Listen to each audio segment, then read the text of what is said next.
चलिए भाई, नमस्कार, स्वागत है सभी का एग्जामपुर बोर्ड एग्जाम चैनल पर। मेरा नाम है आलोक और इस सीरीज में हम पढ़ते हैं क्लास 9 साइंस। अगर मैं टॉपिक की बात करूं तो टॉपिक चला हुआ है हमारा परमाणु व अणु, यानी एटम्स एंड मॉलिक्यूल्स, है ना। तो चलिए सभी से सबसे पहले अनुरोध है कि सभी जल्दी जल्दी जुड़ जाइए सेशन के अंदर। सेशन को एक बार लाइक शेयर सब्सक्राइब कर दीजिए जल्दी से, है ना। शेयर तो बहुत ज्यादा कर दीजिएगा, बहुत ज्यादा आवश्यकता है भाई शेयर करने की, है कि नहीं है। और आप सभी को धनतेरस की बहुत बहुत शुभकामनाएं भाई, है ना। जो पर्व है ये, है ना, हर पर्व उसका एक महत्व है हिंदुस्तान में, है कि नहीं है।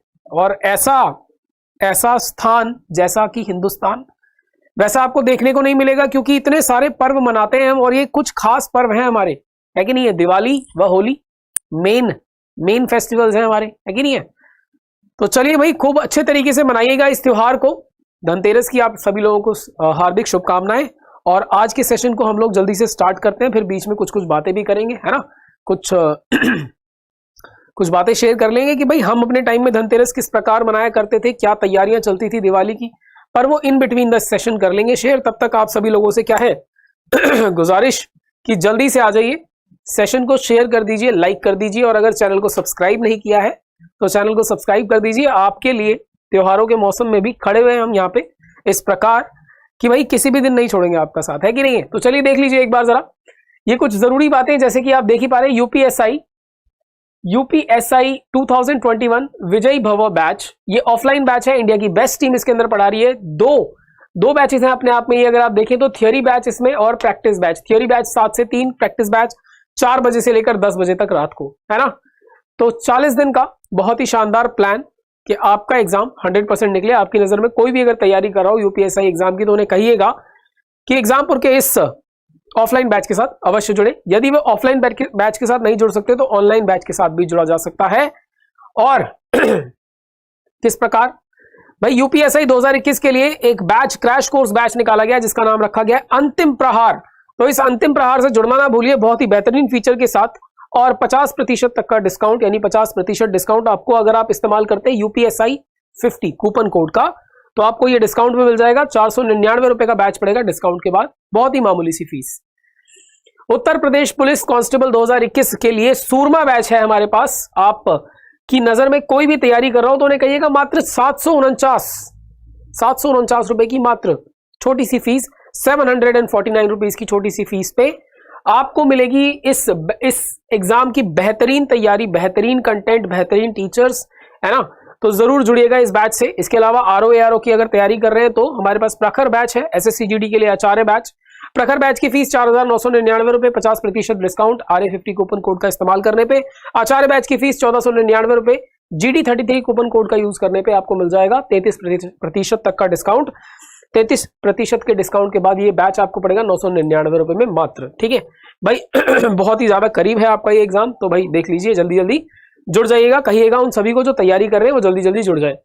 NDA 2 2021 Shershah batch crash course है, फीचर्स बेहतरीन, 1499 रुपए फीस। ज्यादा जानकारी के लिए दिए गए नंबर पे कांटेक्ट कर सकते हैं। यूपी लेखपाल 2021 विजेता बैच, बेहतरीन फैसिलिटीज के साथ, बहुत बढ़िया फीचर्स, और 1999 रुपए पे 50% डिस्काउंट मिल जाएगा।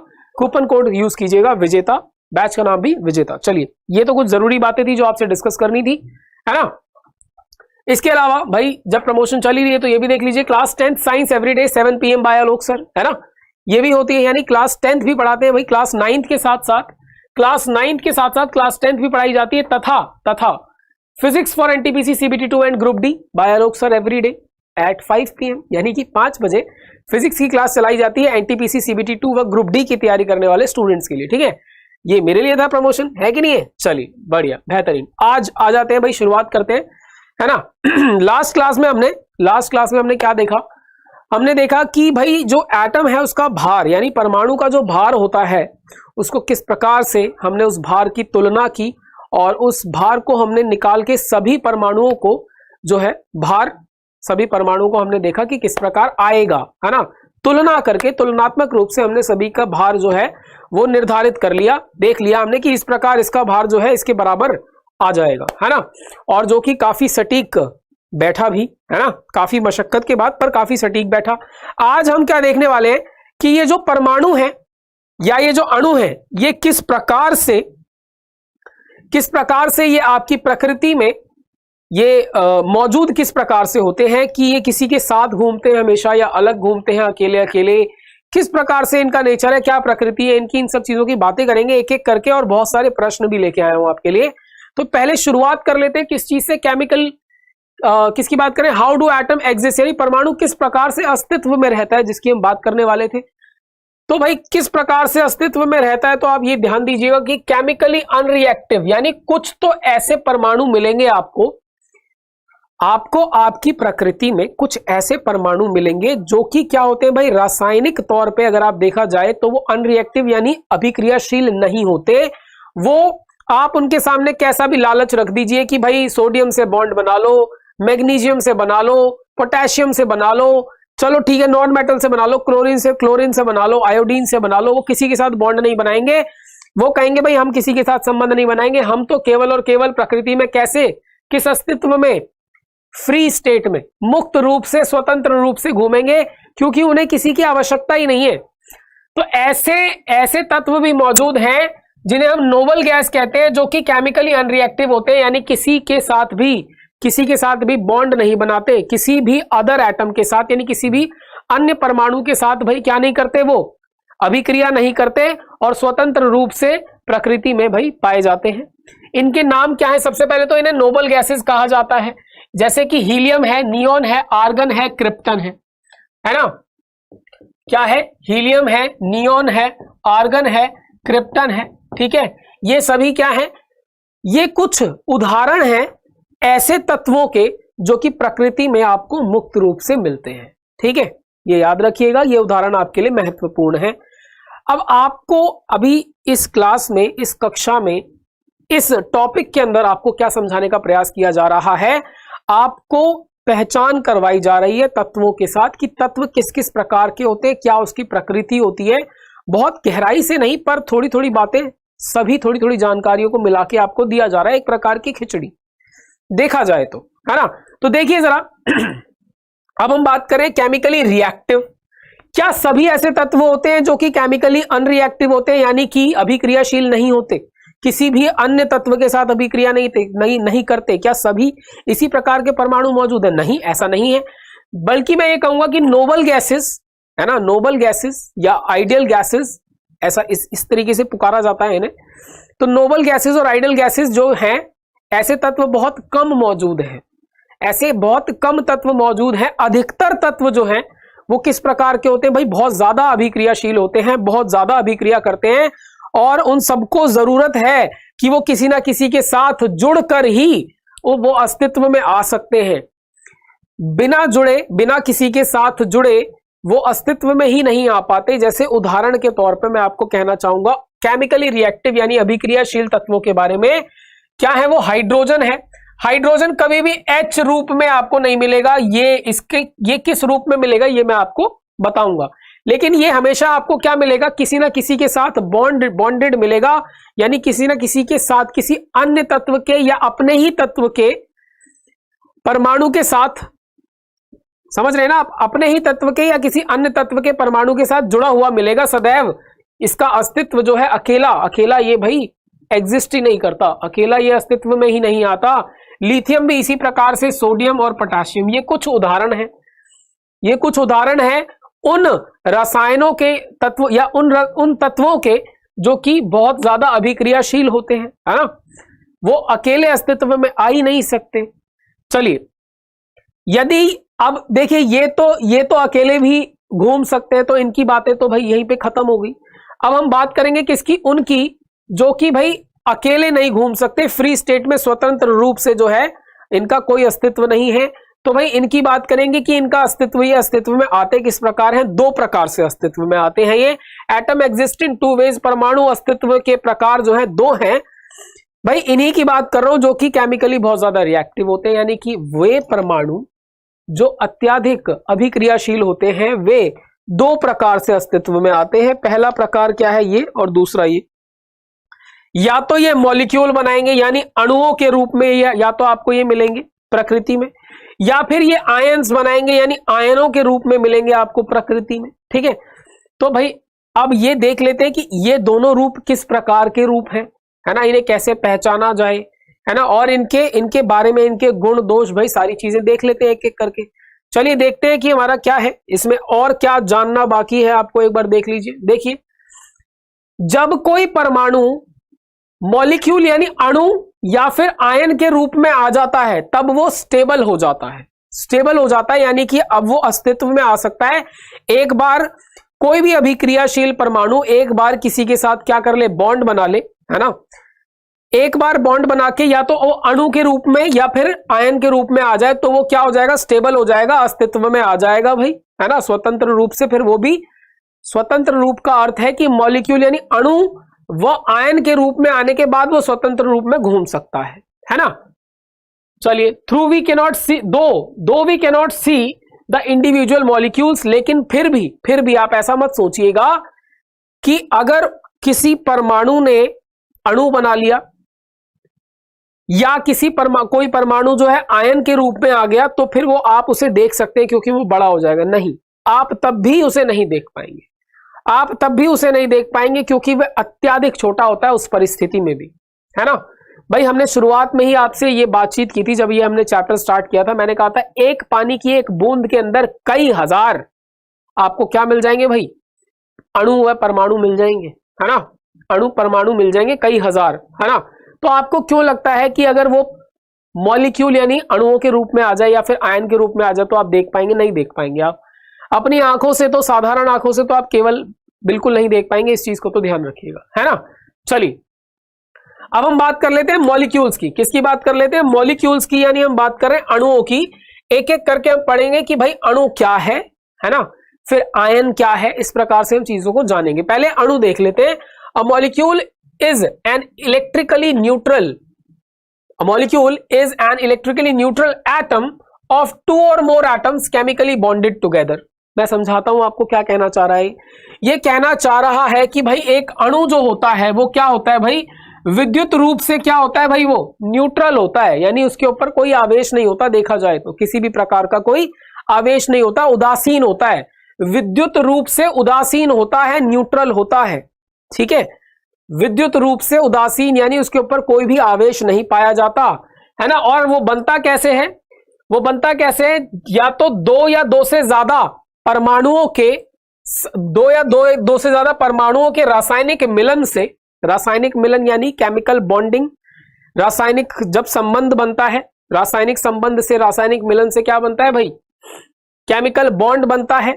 और ये केमिकल बॉन्ड बनके ये क्या कहलाता है भाई, दो या दो से ज्यादा परमाणु, चाहे वो एक ही तत्व के हो चाहे वे अलग अलग तत्व के हो, है ना।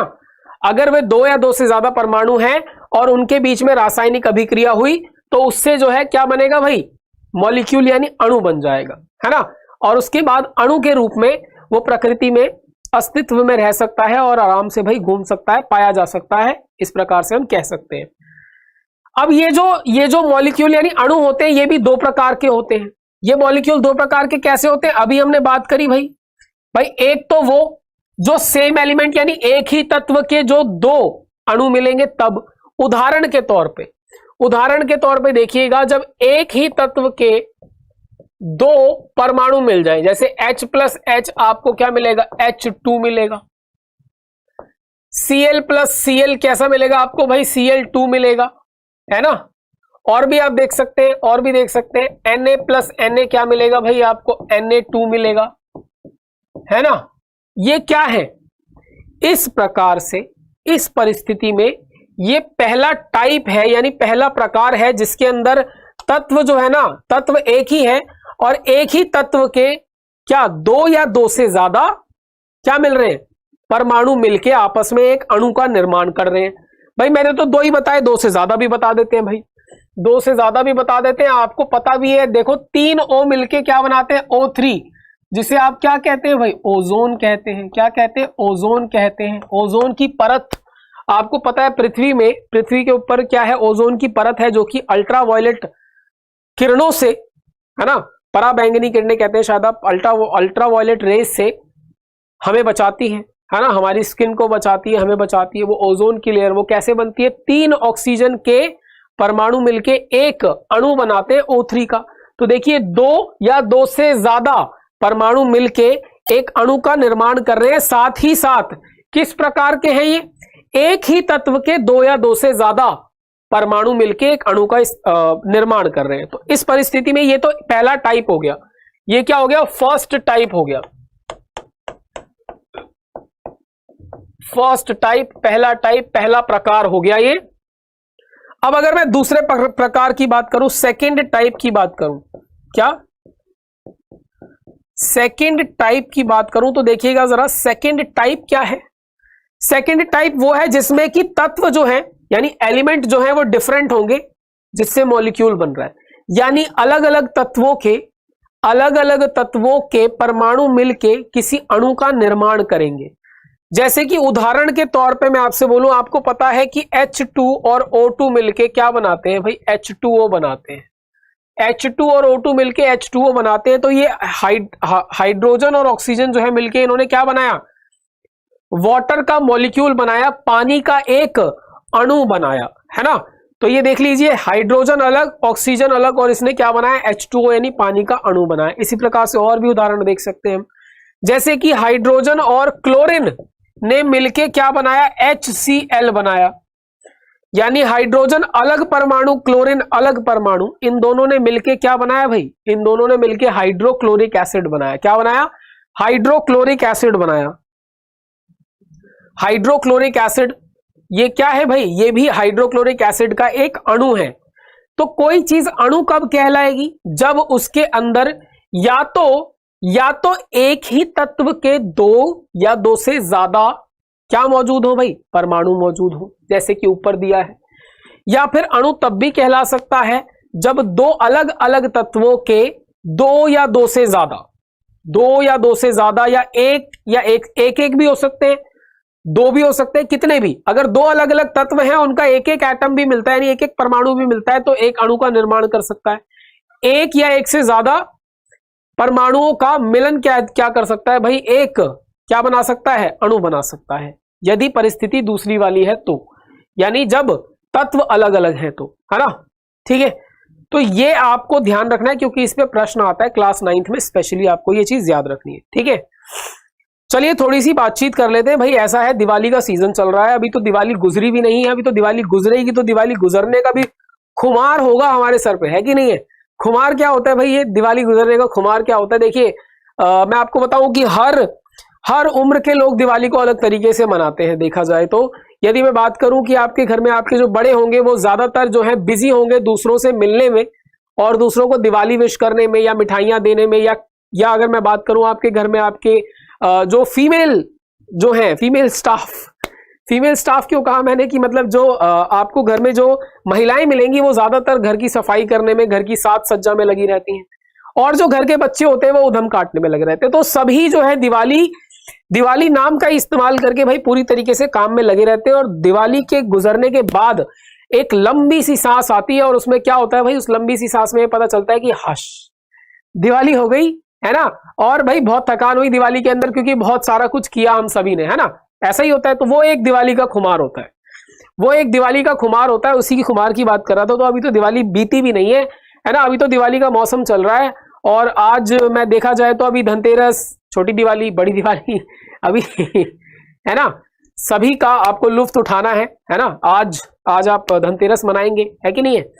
तो चलिए भाई बस कुछ यूं बताना चाहूंगा कि धनतेरस के दिन जैसे लोग अलग अलग तरीके से मनाते हैं, धनतेरस के दिन से एक दिन पहले भी कुछ लोग दिए जलाते हैं, और धनतेरस के दिन तो अवश्य ही दिए जलते हैं, है ना। वैसे तो दिवाली का त्योहार ऐसा है कि भाई पहले ही 15 दिन पहले से ही जो है सफाई, साज सज्जा और बहुत सारी चीजें होनी शुरू हो जाती है, पर एक्चुअली दिए जलने से पता चलता है कि दीपावली आ गई है। तो दीपावली जो है आज तो दीप जरूर जलेंगे, तो दीपावली तो आई गई है, पता चली गए, है ना। दिए जलेंगे, सभी के घरों में डेफिनेटली जलेंगे, है ना। और इसी प्रकार से दियों को जलता हुआ देख के एक खुशी का अनुभव होता है ना।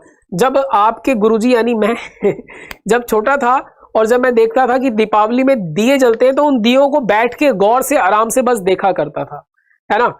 या वो अपने घर के दिए हो या किसी और के घर के दिए, पर वो जो दीपक जल रहा होता है वो एक अलग ही प्रकार का सकारात्मक सा एक ऊर्जा जो है उससे मिल रही होती है ना। उस दीपक को देख के जैसे अपने आप से ही बातचीत शुरू हो जाती है ना। और एक प्रसन्नता अंदर से आती है, एक प्रसन्नता अंदर से आती है कि दीपावली का मौका है कि नहीं है, और सेलिब्रेशन का टाइम है, उत्सव मनाने का दिन है कि नहीं है। तो भाई ये छोटी छोटी जो भावनाएं हैं अपने अंदर, इन भावनाओं को संजो के रखिएगा, इन भावनाओं को खत्म मत होने दीजिएगा। चाहे आप कितना ही मिले जुले लोगों से, चाहे आप जो भी आपके विचार हो, पर दिए जलते हुए, जब दिए जल रहे हो तो बैठ के 2 क्षण निकाल के आराम से बैठ के उन दिए की लौ को जरूर देखिएगा और अपने मन में प्रसन्नता को महसूस कीजिएगा कि ईश्वर ने हमें रोशनी दी है ना। चाहे कितना ही अंधेरा हो जाए, पर ईश्वर ने हमें प्रदान की हुई है रोशनी, जिसकी मदद से सभी जगह सकारात्मक ऊर्जा फैली रहती है ना, और हमें वो सकारात्मक ऊर्जा मिलती रहती है, जिससे कि हम अच्छे अच्छे काम करते रहते हैं और अच्छे अच्छे काम करते रहेंगे, है ना। ये जरूर महसूस कीजिएगा। चलिए और भी बातें करेंगे, पर फिलहाल क्या कर लेते हैं भाई, फिलहाल थोड़ा सा आगे चलते हैं और देख लेते हैं नेक्स्ट क्या करना है हमें, अगली क्या चीज पढ़नी है। तो देखिएगा जरा, right the full form of IUPAC. आपको मैंने बताया था, आपको मैंने पिछली क्लासेस में ये चीज बहुत ध्यान से बताई थी, और मैं आपसे कहूंगा कि आप आयुपेक की फुल फॉर्म बताइए। मैं थोड़ी सी और इस बात के बारे में थोड़ी सी और जानकारी आपको देता हूं, आप तब तक कोशिश कीजिए जरा एक बार।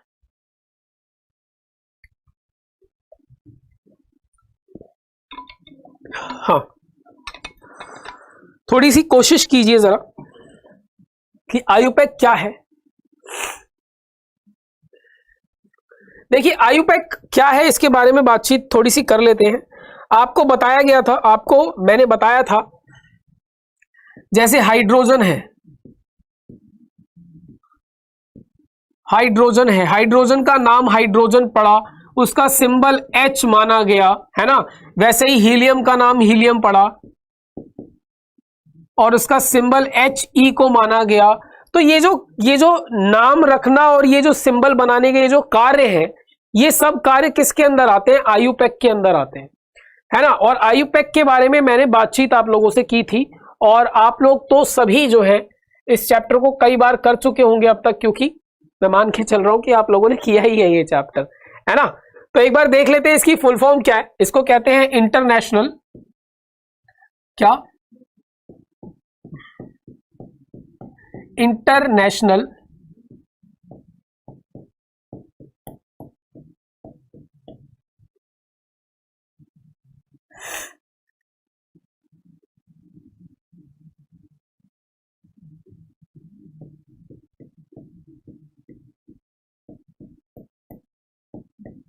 Union of pure and applied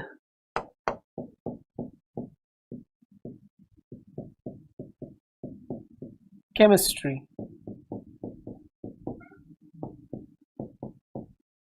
international union of pure and applied chemistry,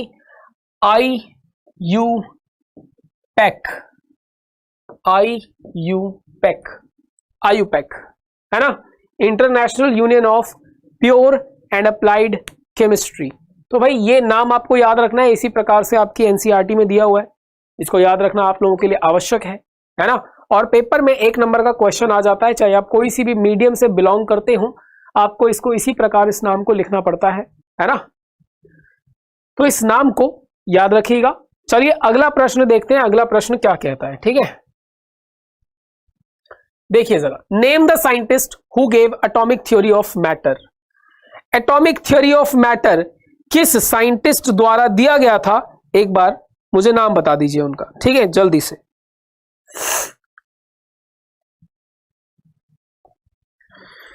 मैं भाई आप लोगों के उत्तर का तो इंतजार रहता ही है, चाहे आप क्लास में एक्टिव रहें या ना रहें, पर उत्तर का तो इंतजार रहेगा ही, उत्तर का इंतजार तो रहता ही है ना। तो प्रयास कीजिए कि आप इस का उत्तर दे पाए, है ना, जल्दी से।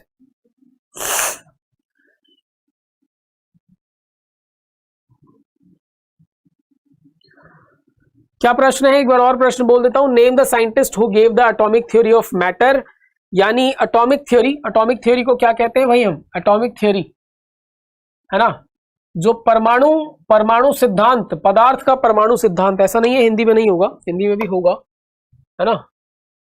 अच्छा चलिए, तो अगला प्रश्न आ गया है, तो हम क्या करते हैं इसको, पहले इसका नाम बताइए। Scientist who gave atomic theory of matter, उस साइंटिस्ट का नाम बताइए जिसने एटॉमिक थ्योरी ऑफ मैटर दिया।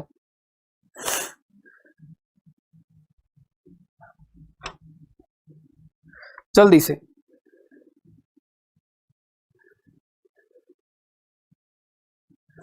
देखिए आप सभी को पता है एटॉमिक थ्योरी की बात करूं तो एटॉमिक थ्योरी यानी परमाणु सिद्धांत, पदार्थ का परमाणु सिद्धांत, ये दिया था जॉन डेल्टन। जॉन डेल्टन साहब जो थे, उन्होंने क्या किया था, ये एटॉमिक थ्योरी यानी परमाणु सिद्धांत, पदार्थ का परमाणु सिद्धांत, इसके ऊपर उन्होंने क्या दिया था भाई, एक थ्योरी दी थी, है ना। जॉन डेल्टन के बारे में हमने सात इनकी थ्योरी की 7 ऐसी बातें हमने क्लास के अंदर डिस्कस की थी, और इसके कुछ ड्रॉबैक्स भी थे जो हमने डिस्कस किए थे, जो आपको प्रश्न के रूप में आगे देखने को भी मिलेंगे। पर उससे पहले आप प्रयास कीजिए जरा कि आप इस प्रश्न का उत्तर दे पाए। जरा देखिए एक बार, name the 2 laws of chemical combination, यानी कि रासायनिक संयोजन, ये संयोजन लिखा हुआ है यहां पे, संयोजन होगा, क्या होगा, संयोजन, रासायनिक संयोजन के नियम, उनके नाम बताने, रासायनिक संयोजन के नियम के नाम बताने, आपको नाम बता दीजिए क्या क्या नाम है उनके, ठीक है, एक बार नाम बता दीजिए जल्दी से, ठीक है। देखिए 2 नियम है, ये तो सभी को ज्ञात होगा। नियम कितने हैं, 2 नियम हैं। पहला नियम क्या कहता है ना, पहला नियम कहता है कि द्रव्यमान जो है, क्या द्रव्यमान जो है किसी भी रासायनिक अभिक्रिया में वो क्या होता है, संरक्षित होता है। अर्थात अभिक्रिया के अंदर अभिकारक का द्रव्यमान तथा उत्पाद का द्रव्यमान जो है दोनों बराबर रहेंगे। यानी कि पहला नियम जो है वो क्या है, द्रव्यमान संरक्षण का नियम। क्या है, द्रव्यमान संरक्षण का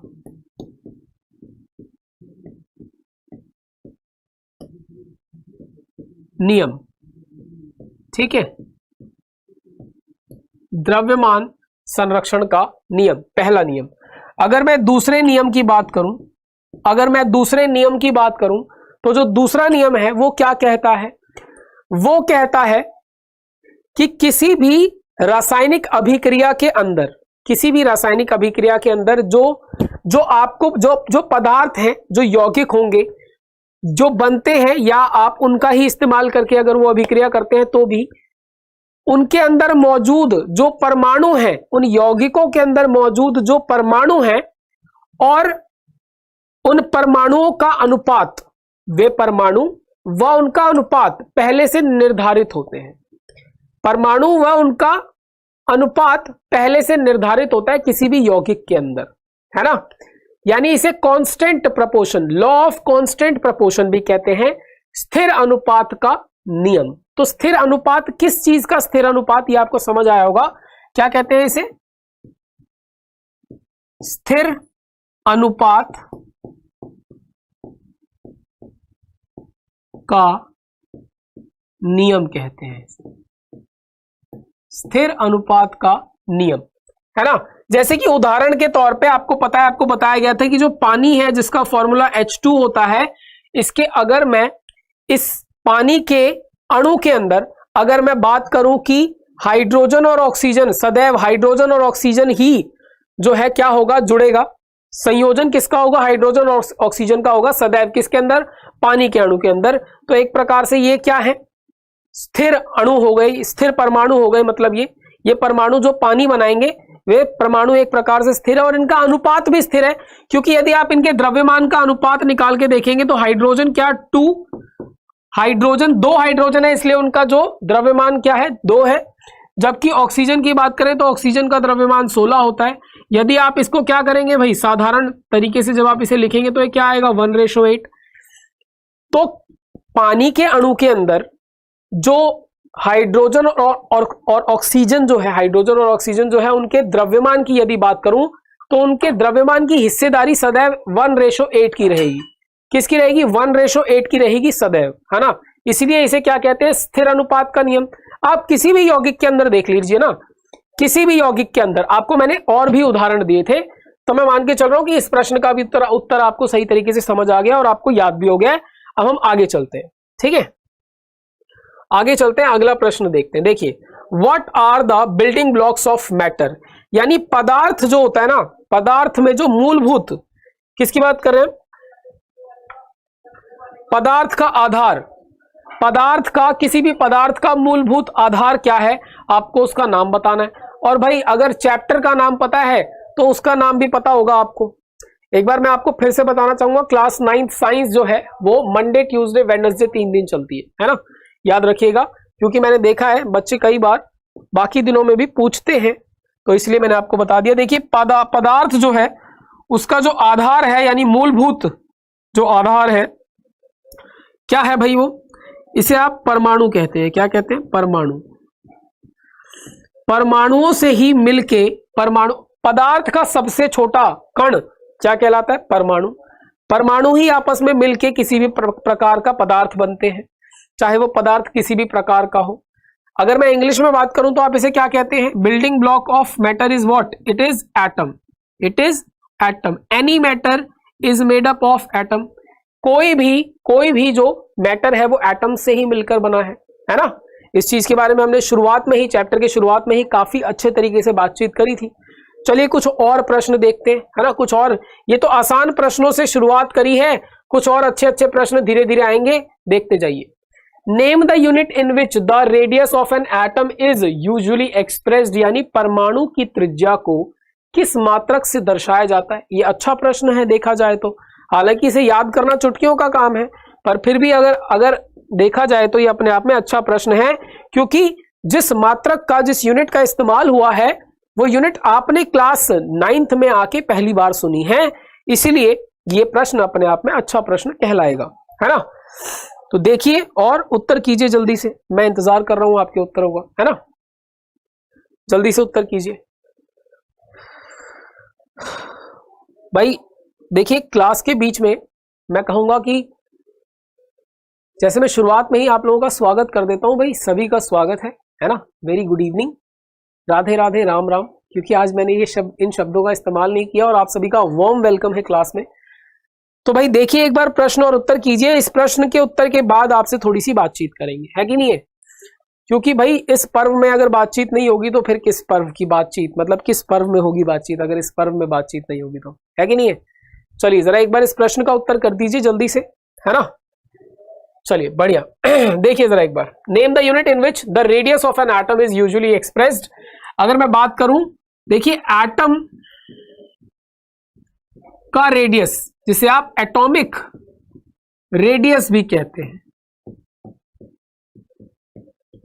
ये एटॉमिक रेडियस जो है नैनोमीटर्स में, किसमें? नैनोमीटर्स में मापा जाता है। अगर मैं हिंदी में लिखूं तो इसे क्या कहते हैं? परमाणु त्रिज्या कहते हैं। आप क्या कहते हैं? परमाणु त्रिज्या कहते हैं। और परमाणु त्रिज्या को किसमें? नैनोमीटर्स में। वो नैनोमीटर्स तो आप ऐसे ही लिखेंगे, है ना, नैनोमीटर्स तो आप इसी प्रकार लिखेंगे, नैनोमीटर्स में मापा जाता है। अब एक बात आती है कि नैनोमीटर है क्या। सर ये नैनोमीटर तो हमने पहली बार सुना है, ये नैनोमीटर है क्या? मैं आपको बताऊंगा। आपने मिलीमीटर सुना, आपने सेंटीमीटर सुना, आपने मीटर सुना, आपने किलोमीटर सुना। अब ये इन सभी से बहुत ज्यादा छोटी यूनिट है, इन सभी से बहुत ज्यादा छोटा मात्रक है भाई, ये नैनोमीटर है। और ये क्या होता है, अगर मैं मीटर की तुलना करूं किससे भाई? मीटर की तुलना करूं सेंटीमीटर से, तो आप कहते हैं कि 1 मीटर में 100 सेंटीमीटर होते हैं, ऐसे कहते हैं ना आप, ऐसे कहते हैं। अगर मैं बात करूं कि 1 मीटर में कितने नैनोमीटर होते हैं, तो मैं कहूंगा 1 मीटर में 10 की पावर -9 नैनोमीटर होते हैं। जैसे मैं इसको लिख सकता हूं कि 1 मीटर में 10 की पावर 2 सेंटीमीटर होते हैं। वैसे ही मैंने कहा भाई ये 10 की पावर 2 सेंटीमीटर लिखो या 100 सेंटीमीटर लिखो, बात एक ही है। वैसे ही मैं कह सकता हूं कि 1 मीटर के अंदर 10 की पावर 9 माइनस का 9 भी नहीं माइनस का 9 सेंटीमीटर, ये नैनोमीटर होते हैं। क्या होते हैं? नैनोमीटर होते हैं। सर इसका मीनिंग क्या है, इसका अर्थात इसका मतलब क्या है? देखिए, और अगर आप इसे और ज्यादा गहराई से आप समझना चाहते हैं तो आप ये समझ लीजिए कि 1 मीटर जो है वो किसके बराबर हुआ, जब आप 1 को 1 को, है ना, 1 को या 1 को किससे 10 की पावर 9 का अर्थ क्या है? 10 की पावर 9 का अर्थ है कि 1 पे 9 जीरो, 4 5 6 7 8 9, इस संख्या से जब आप 1 को भाग दे देंगे तो जो आपके पास बचेगा उतना नैनोमीटर जो है 1 मीटर के अंदर। मैं गलत तो नहीं बोल गया?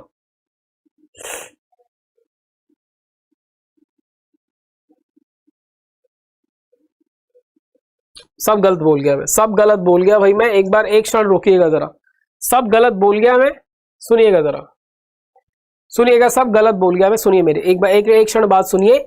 1 नैनोमीटर, 1 नैनोमीटर मैंने बोला आपको 10 की पावर -9 मीटर्स के बराबर होता है।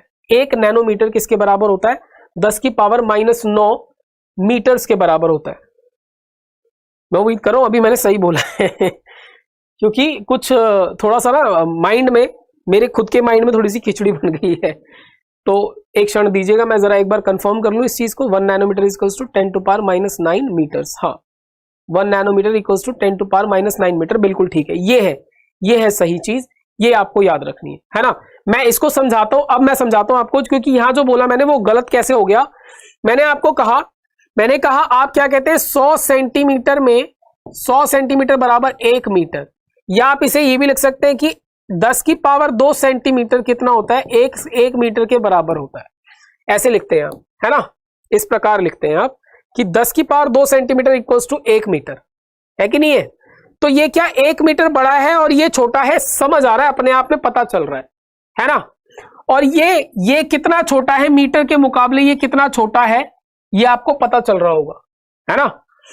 यानी 1 मीटर को जब आप 10, ये 1 2 3 4 5 6 7 8 9 इससे भाग दे देंगे तब जो आएगा वो 1 नैनोमीटर के बराबर होगा। भाई इसको आप बराबर लिखिए 1 नैनोमीटर, ये ऐसे समझ सकते हैं आप, ये है बिल्कुल सही चीज, ठीक है, ये है सही तरीका, ये है सही चीज, ऐसे समझ सकते हैं आप, ठीक है ना। इससे बेहतर तरीके से समझाने में दिक्कत आएगी। और सबसे बड़ी बात की ये सबसे छोटी यूनिट है अब तक की जो आपने पढ़ी है, अब तक की जो आपने पढ़ी है सबसे छोटी यूनिट नैनोमीटर आपने पढ़ी है। और भी छोटी यूनिट्स होती है ना।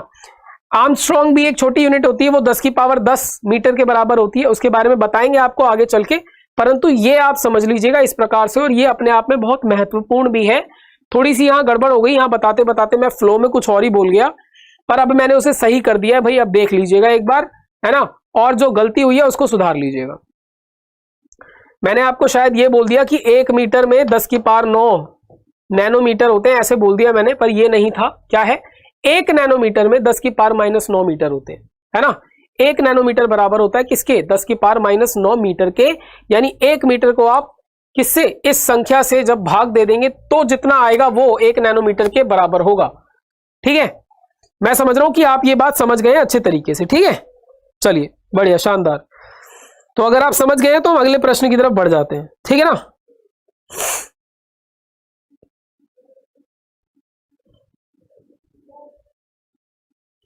चलिए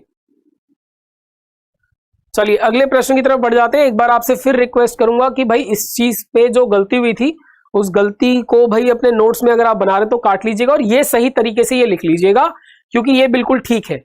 सबसे छोटी, ये सबसे बड़ी, सबसे बिगेस्ट अभी तक जो आपने पढ़ी है ना, उससे छोटी ये, उससे छोटी ये, उससे ये छोटी, और सबसे छोटी ये आपने पढ़ी है। किस प्रकार से? जैसे आप 100 सेंटीमीटर को 1 मीटर के बराबर लिखते हैं, यानी 10 की पावर 2 सेंटीमीटर 1 मीटर के बराबर हुआ, उसी प्रकार 1 नैनोमीटर किसके बराबर हुआ? 10 की पावर -9 मीटर के बराबर हुआ, ठीक है। बात समझ में आ गई? इस प्रकार आपको लिख के मैंने बता दिया है, इसको जरूर सही कर लीजिएगा क्योंकि गलती नहीं होनी चाहिए। देखिए जरा अगला प्रश्न अब आ गया, अगले प्रश्न को देखिएगा। देखिए पढ़ाते पढ़ाते कभी कभी ऐसी छोटी मोटी बातें हो जाती हैं, तो नाराज नहीं होना है कि नहीं है, हो जाता है कभी कभी, ध्यान इधर उधर हो जाता है कभी कभी, है ना, दोनों तरफ ध्यान है। चलिए यहां देख लीजिए, what is the symbol of cobalt. Cobalt का चिन्ह बताना है आपको। मैं आपको ऑप्शन देता हूं, एक काम करता हूं, मैं आपको ऑप्शन देता हूं कोबाल्ट का। आपको देखो, एक तो ये है, ऑप्शन दे रहा हूं आपको, एक जो है ये है, क्योंकि आप लोग लिखते हैं इस प्रकार से कई बार अलग अलग। एक ये है और एक ये है। आपको बताना है सही विकल्प कौन सा है, ठीक है। कोबाल्ट का सही मतलब आपको उत्तर बताना है, इसमें से सही उत्तर कौन सा है, ठीक है ना। कोबाल्ट का चिन्ह कौन सा है, इसमें से आपको सही से बताना है, ठीक है। तो जल्दी से एक बार बता दीजिए। कोबाल्ट। उसके बाद मैं आपको बताऊंगा कि सही उत्तर क्या है। तो थोड़ा सा समय आपको मैं देता हूं, है ना, लगभग 10 सेकंड का समय। इतना समय बहुत होगा आप लोगों के लिए, ठीक है। तो 10 सेकंड आपकी शुरुआत 10 सेकंड की हो गई है। जल्दी से एक बार देख के बता दीजिए, फिर मैं आपको बताता हूं इसका सही उत्तर क्या रहेगा, ठीक है। चलिए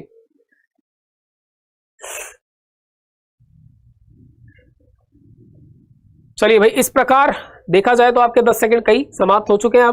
अब शुरुआत करते हैं। देखिए, एक एक करके मैं आपको बता देता हूं। देखिए, नंबर 1 पे जो मैंने लिखा है ना भाई, नंबर 1 पे जो मैंने लिखा है वो है कोबाल्ट का सिंबल। यानी सही उत्तर क्या है,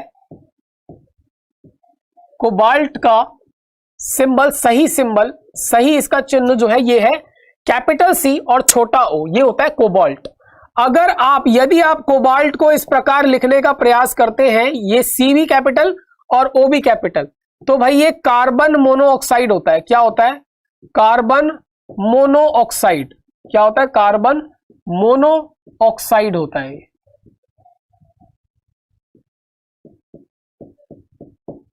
कार्बन मोनोऑक्साइड होता है ये।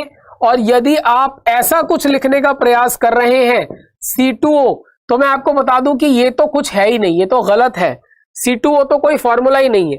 और अगर मैं आपको बात करूं कि अगर आप ऐसा लिखते हैं तो ये तो आपको पहले से पता है क्या है, ये है कार्बन डाइऑक्साइड। क्या कहते हैं इसे, कार्बन डाइऑक्साइड कहते हैं। आप इसे कोबाल्ट नहीं कहते, मोनोऑक्साइड नहीं कहते, कार्बन डाइऑक्साइड कहते हैं।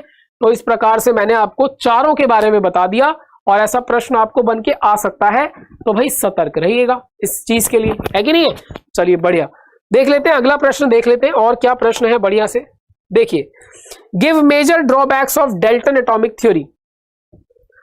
डेल्टन एटॉमिक थ्योरी के मेजर ड्रॉबैक्स यानी डेल्टन सिद्धांत की कमियां क्या थी, वे आपको कमियां बतानी है। एक बार जल्दी से देख के मुझे बताइए कि क्या कमियां हैं। देख के मतलब, देख के का अर्थ है कि आपको पता होनी चाहिए कि क्या कमियां हैं। तो जल्दी से बताइए। त्योहारों का मौसम है ना, अभी मेरा भी सर पे त्योहार चढ़ रहा है, इसलिए देखिए मुंह से कुछ भी निकल रहा है। देख के नहीं बताना है आपको याद करके बताना है, सोच के बताना है कि क्या कमियां थी डेल्टन के सिद्धांत, जो डेल्टन ने सिद्धांत दिए थे उसमें क्या कमियां थी, आपको बताना है सोच के जल्दी से।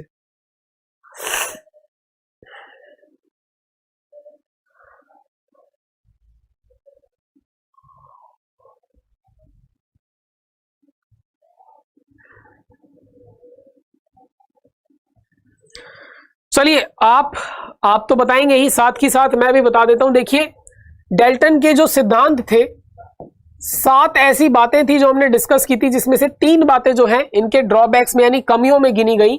इन्होंने कहा था कि atom can not be divided, यानी किसी परमाणु को जो है विभाजित नहीं किया जा सकता।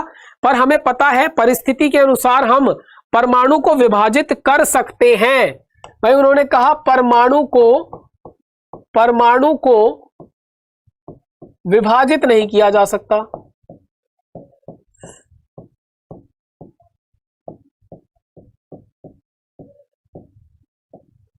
मैंने कर सकते लिख दिया, कोई दिक्कत, कर सकते, परमाणु को विभाजित नहीं कर सकते, ऐसा उन्होंने कहा। यह उनकी कमी थी, क्योंकि हम जानते हैं कि परमाणु को जरूरत पड़ने पर हम इलेक्ट्रॉन, प्रोटॉन और न्यूट्रॉन में डिवाइड कर सकते हैं, यानी विभाजित कर सकते हैं। यदि मैं उनके कही गई दूसरी बात ऐसी बताऊं, जो क्या है एक तरीके से ड्रॉबैक या कमी कहलाएगी, तो वो दूसरी बात क्या है भाई, वो दूसरी बात क्या है, उन्होंने कहा कि सभी जितने भी परमाणु होते हैं, एक ही तत्व के सभी परमाणु, उनका द्रव्यमान, एक ही तत्व के सभी परमाणु को द्रव्यमान जो है वो कैसा होगा भाई, एक जैसा होगा। एक ही तत्व के सभी परमाणुओं का द्रव्यमान एक जैसा होगा, ऐसा उन्होंने कहा। मैं आपको बताता हूं, देखिए, एक तत्व के सभी परमाणुओं का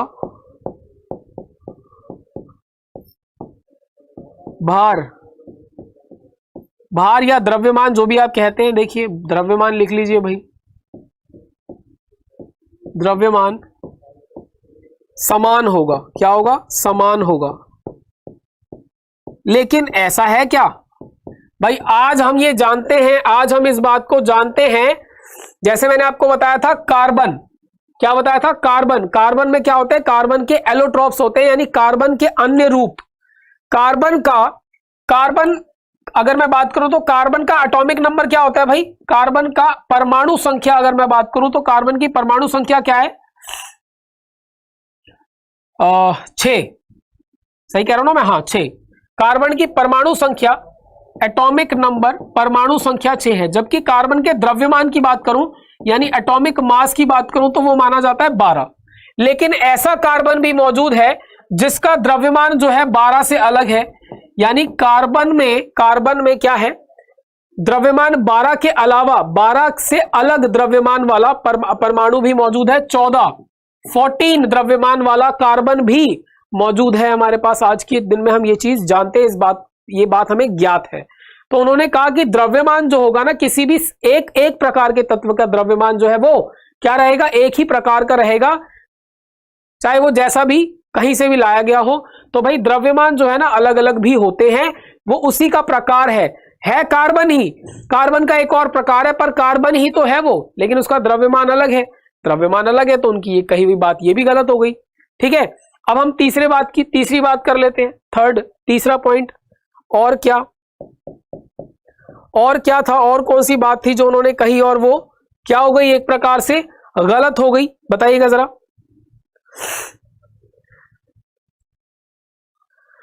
उन्होंने ये कहा कि अलग अलग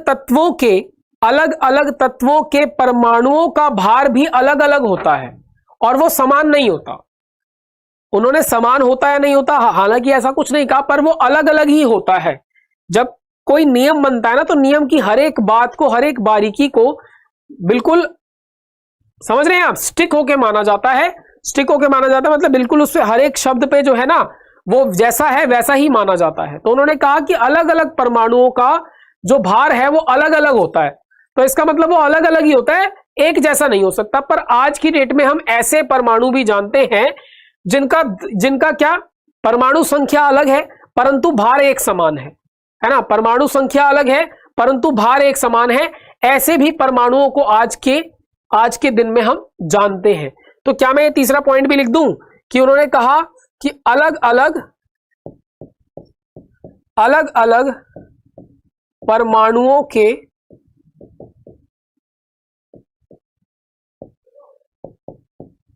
द्रव्यमान भी अलग अलग होते हैं। भाई मैंने साधारण शब्दों में लिखा है, आप अपने शब्दों का इस्तेमाल जो है ना और अच्छे प्रकार से कीजिएगा, क्योंकि मेरे को तो आपको केवल और केवल समझाना है, इसलिए मैंने इस प्रकार के शब्दों का इस्तेमाल किया है। चलिए, ये प्रश्न भी कंप्लीट हो गया है ना। इसका उदाहरण आपको अगली क्लास में दे देंगे, क्योंकि समय जो है हमारे पास समाप्त हो गया है ना। अगली क्लास में इसके उदाहरण के साथ और भी अच्छे अच्छे प्रश्न करेंगे। तो आप सभी का बने रहने के लिए बहुत बहुत धन्यवाद।